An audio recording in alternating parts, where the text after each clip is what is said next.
अस्सलाम वालेकुम नाजरीन, खुशामदीद। मेरा नाम सैयदा सुमैया है। उम्मीद करती हूँ आप सब खैरियत से होंगे। आज हम डॉक्टर नबीला नईम, जो ईएनटी स्पेशलिस्ट है और जिनका रुझान एलर्जीज में ज़्यादा है, उनसे गुफ्तगू करने जा रहे हैं। Currently doctor Nabila Naeem doctor Deen Dayal ENT care centre के साथ काम कर रहे हैं, जो सिकंदराबाद पे है। स्किन प्रिक एलर्जी टेस्ट क्या है और इसे कैसे करते हैं? Skin prick allergy test basically एक टेस्ट है ये जानने के लिए कि आपको किस चीज़ से एलर्जी है। वो टेस्ट में जैसे पोलन रहता है, फूड रहता है या फिर डस्ट रहता है, उसके लिक्विड एक्सट्रैक्ट्स रहते हैं। जी। वो हम स्किन पर डालते हैं और स्किन पे डाल के एक छोटा-सा स्क्रैच करते हैं उस पे। ओके। और वो स्क्रैच की वजह से अगर वहाँ पर स्किन पे रिएक्शन आता है, तो हमको पता चलता है कि इस चीज़ से शायद पेशेंट को एलर्जी हो सकती है। ये स्किन प्रिक टेस्ट तकलीफ-देह है? नहीं, पेन या दर्द ऐसा कुछ नहीं रहता, थोड़ा-सा डिस्कम्फर्ट रह सकता है, अच्छा। क्योंकि जब स्क्रैच करते हैं और अगर पेशेंट को उस चीज़ से एलर्जी है, तो वहाँ पर थोड़ी-सी खुजली, इचिंग, अच्छा। थोड़ा-सा रेडनेस, जैसा अगर आपको मच्छर काटेगा, जी, जी। तो थोड़ा-सा एक ददोड़ा आके हाँ, हाँ। रेडनेस होता है, इचिंग होती है, वैसा रहता है। अच्छा। लेकिन वो एक 10-15 मिनट्स में कम हो जाता है। ये टेस्ट कितनी देर लेता है?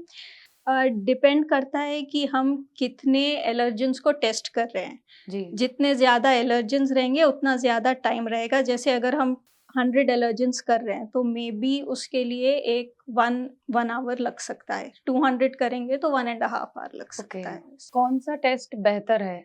ये स्किन प्रिक टेस्ट और ब्लड टेस्ट? दोनों में से ऐसे नहीं बोल सकते कि एक बेटर है या ये इससे बेटर है या वो ओके। बेटर है।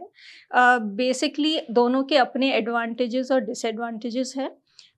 बेसिकली स्किन प्रिक टेस्ट का रिज़ल्ट आपको तब का तब पता चल जाता है, क्योंकि आप जब अच्छा। प्रिक करते हैं, जी। तो जब का जब आपको रिएक्शन आ जाता है और आपको मालूम हो जाता है कि शायद इस चीज़ से एलर्जी है। ओके। लेकिन ब्लड टेस्ट के लिए 1, 2-3 दिन लगते हैं। अच्छा। लेकिन कुछ केसेस में ब्लड टेस्ट ज़्यादा बेटर रहता है। स्किन प्रिक टेस्ट के क्या नुकसान हैं? नुकसान ऐसे कुछ नहीं है। अच्छा। जैसे मैंने बताया कि एक तो इचिंग रहती है, स्किन पे थोड़ा-सा खुजली रहती है। कभी-कभी अगर एलर्जी रिएक्शन बहुत ज़्यादा हो जाता है, अच्छा। तब जैसे दम चढ़ना या ओके। अ, पसीने छूटना या फिर इचिंग बहुत ज़्यादा होना। अच्छा। इसीलिए स्किन प्रिक टेस्ट को एक ऐसी जगह करना चाहिए जहाँ पर ऐसी इमरजेंसी को डील करने के लिए फैसिलिटीज़ है। Okay, okay. कि अगर रिएक्शन बहुत ज़्यादा हो जाए, तो आपके पास फैसिलिटी है कि उसको मैनेज किया जा सकता है। How many pricks are there in this test? जैसे मैंने बताया कि जितने एलर्जेंस आप टेस्ट करेंगे, उतने प्रिक्स रहेंगे। ओके। तो इसमें आप 10 भी कर सकते हैं, कुछ लोग 40 करते हैं, कुछ लोग 100 करते हैं। तो डिपेंड्स ऑन कितने चीज़ों को आप टेस्ट कर रहे हैं। कितने एलर्जीज हम स्किन प्रिक टेस्ट के साथ डिटेक्ट कर सकते हैं? फूड एलर्जीज़ डिटेक्ट कर सकते हैं। ओके। पोलन जो होता है हवा में, ओके, फूलों से ओके। जो निकलता है, वो टेस्ट कर सकते हैं। फिर फंगस है, वो अच्छा। टेस्ट कर सकते हैं। डस्ट है, डस्ट ओके, माइट्स ओके। जो जी, जी। आपके घर में रहते हैं, जी, जी, जी। बेडिंग्स पे रहते हैं, वो टेस्ट कर सकते हैं। अच्छा। तो आप फूड है, इन्हेलेंट्स है, ये सब टेस्ट कर सकते हैं। तो ये स्किन प्रिक टेस्ट की तैयारी कैसे करते हैं? तैयारी में मेनली पेशेंट को अपने एलर्जी मेडिकेशंस बंद करने होते हैं। ओके। तो अगर वो कोई टैबलेट ले रहे हैं एलर्जी के लिए, तो वो एटलीस्ट एक हफ्ते तक नहीं लेना चाहिए। अच्छा। अगर पेशेंट्स कोई दवा ले रहे हैं जैसे स्टेरॉइड्स है, वो भी एटलीस्ट 1 हफ्ता बंद करना होता है। अच्छा, अच्छा। एंड जभी भी टेस्ट करते हैं पेशेंट को, तब कोई एलर्जी सिम्पटम्स नहीं होने चाहिए। जैसे ओके। कि छींकें नहीं रहनी चाहिए या फिर दमे की शिकायत नहीं रहनी चाहिए, क्योंकि टेस्ट करते वक़्त शायद ये सिम्पटम्स बढ़ जाए, तो ओके, ये ओके। सारे सिम्पटम्स कंट्रोल में होने चाहिए अच्छा। Before we go for the test. What is sublingual immunotherapy? Sublingual immunotherapy is basically oral vaccines जैसे हम बोलते हैं for okay. Allergy. Okay, okay. तो ये ड्रॉप्स रहते हैं, जिससे आपकी बॉडी में थोड़ा-सा इम्यूनिटी बढ़ाने के लिए, सो दैट अगर आपको वापस से, अगर जैसे डस्ट को वापस से अगर आप एक्सपोज़ हो जाए, तो वो बॉडी आपकी रिएक्ट ना करे उसको। अच्छा। तो इसको सबलिंगुअल इम्यूनोथेरेपी बोलते हैं। तो सबलिंगुअल इम्यूनोथेरेपी एलर्जीज़ के लिए काम करता है? जी, बिल्कुल काम करता है। इससे सबलिंगुअल इम्यूनोथेरेपी से क्या फ़ायदे हो सकते हैं? फ़ायदे ये है कि आपकी एलर्जी सिम्पटम्स बहुत ज़्यादा हद तक कंट्रोल में आ जाते हैं। ओके। जैसे छींकना है, अगर आपको दमे की शिकायत है जो एलर्जी की वजह से है, वो कंट्रोल में आ सकती है। अच्छा। एलर्जी की जो सिवियरिटी है कम हो सकती है, और जी। आप जो मेडिकेशंस लेते हैं एलर्जी के लिए, उन पे डिपेंडेंस भी कम हो जाता है। तो सबलिंगुअल इम्यूनोथेरेपी से कौन से एलर्जीज़ ट्रीट होते हैं? मेनली इनहेलेंट्स जो हवा में रहते हैं, जैसे पोलन ओके, है, ओके। फंगस है, या फिर डस्ट माइट ओके, है, वो मेनली ट्रीट होते हैं। फूड एलर्जी अगर आता है स्किन प्रिक टेस्ट पे, तो वो फूड को अवॉइड करते हैं। ओके, उसके लिए यूजुअली नहीं देते हैं okay. Sublingual immunotherapy. Skin prick test के डिसएडवांटेजेस क्या हैं? स्किन प्रिक टेस्ट का डिसएडवांटेज ये है कि एक तो अगर आपको ऑलरेडी स्किन एलर्जीज है, या आपका स्किन बहुत हाइपर रिएक्टिव है, तो उस कंडीशंस में यूजुअली अवॉइड करते हैं, क्योंकि वो कंडीशन में शायद जिस चीज़ से आपको एलर्जी ना भी हो, जी। तो वो पॉजिटिव बताएगा। Okay, okay.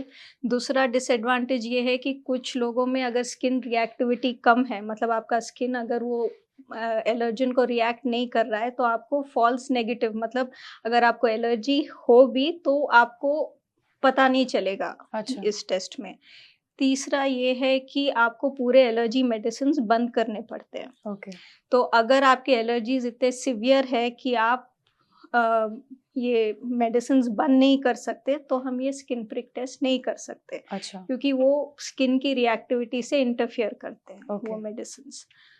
तो इन सिचुएशंस में यूजुअली फिर हम ब्लड टेस्ट करते हैं। सबलिंगुअल इम्यूनोथेरेपी से कौन फ़ायदे ले सकता है और ये कितनी देर तक काम करता है? सबलिंगुअल इम्यूनोथेरेपी जो है, जो पेशेंट्स को एलर्जी प्रॉब्लम है, जी। वो लोग इसका फ़ायदा ले सकते हैं। ओके, क्योंकि इससे एलर्जी सिम्पटम, जैसे मैंने बताया, कि सिवियरिटी काफ़ी कम होती है। ओके। और ये ड्रॉप्स के ज़रिए हम देते हैं अच्छा, इम्यूनोथेरेपी, और वो ज़बान के नीचे हम रखते हैं। अच्छा। 1-2 मिनट ज़बान के नीचे रखने के बाद आप निगल सकते हैं, जैसे ओके। आप पोलियो ड्रॉप्स जी, जी। बच्चे लेते हैं। जी, जी। तो इनको अ, एक ऑलमोस्ट एक 1 ईयर्स टू 2 ईयर्स, कभी-कभी 3 साल तक ये ट्रीटमेंट कंटिन्यू होता है, क्योंकि बॉडी को टाइम लगता है इम्यूनिटी बढ़ाने के बढ़ाने लिए। Okay, okay. तो वो धीरे-धीरे हम स्मॉल डोज़ से स्टार्ट करते हैं, और धीरे-धीरे डोज़ बढ़ाते हैं, जिससे आपकी बॉडी में इम्यूनिटी बढ़ना स्टार्ट होती है। ओके। तो वो इम्यूनिटी बढ़ने के लिए ऑलमोस्ट एक 3 ईयर्स तक एटलीस्ट कंटिन्यू करना पड़ता है। सबलिंगुअल इम्यूनोथेरेपी का सक्सेस रेट क्या है? सक्सेस रेट ऑलमोस्ट 80 टू 90% तक है। ओके, इसमें और पेशेंट को रिलीफ भी रहता है काफ़ी सालों तक। अच्छा। आपके सिम्पटम्स कम होते हैं, सिवियरिटी कम होती है। अगर दमे की शिकायत है, तो उसका वो भी, आपके अटैक्स, अस्थमा के जो अटैक्स है, वो भी कम होते हैं। ओके। एंड बेसिकली मेडिसिन्स पे आपका डिपेंडेंस भी काफ़ी कम हो जाता है, कि आपको बार-बार एलर्जी के मेडिसिन्स नहीं लेने। इम्यूनोथेरेपी के बाद एलर्जीज़ वापस आ सकते हैं? यूजुअली सबलिंगुअल थेरेपी के बाद बहुत रेयर है कि एलर्जीज़ वापस आएँ, और अगर आते भी हैं, तो बहुत सालों के बाद मे बी डेवलप होती है वापस से एलर्जी, और ओके। अगर आती भी है, तो उतना ज़्यादा सिवियरिटी नहीं रहता है। सबलिंगुअल इम्यूनोथेरेपी के क्या साइड इफ़ेक्ट्स हैं? साइड इफ़ेक्ट्स, सबलिंगुअल इम्यूनोथेरेपी काफ़ी सेफ़ है। एट द मोस्ट पेशेंट्स को कभी-कभी एलर्जी का रिएक्शन हो सकता है, जैसे जब वो ड्रॉप्स जीभ ज़बान के नीचे रखेंगे, जी। तो वहाँ पर थोड़ी-सी इचिंग, या वहाँ पर थोड़ा-सा इरिटेशन हो सकता है। ओके, उसके अलावा काफ़ी सेफ़ है। ओके। अ, बच्चे भी ले सकते हैं, सो एलर्जी इम्यूनोथेरेपी क्या फ़ेल हो सकती है? फेल हो सकती है जब आप गलत एलर्जन का ट्रीटमेंट दें। ओके, अगर आप सही आइडेंटिफ़ाई नहीं करेंगे कि पेशेंट को किस चीज़ से एलर्जी है, और आप गलत मेडिसिन देंगे उसको, तब वो फेल होती है। Okay.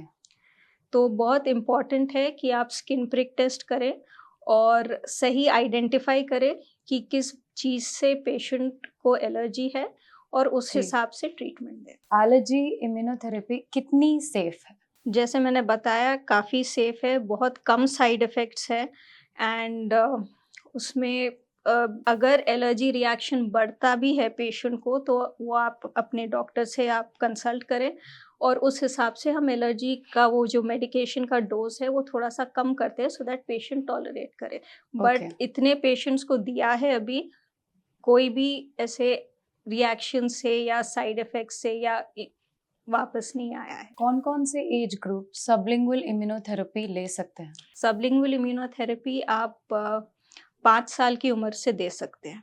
Okay. Up to adults 50 years तक भी दे सकते हैं, इट इज़ सेफ।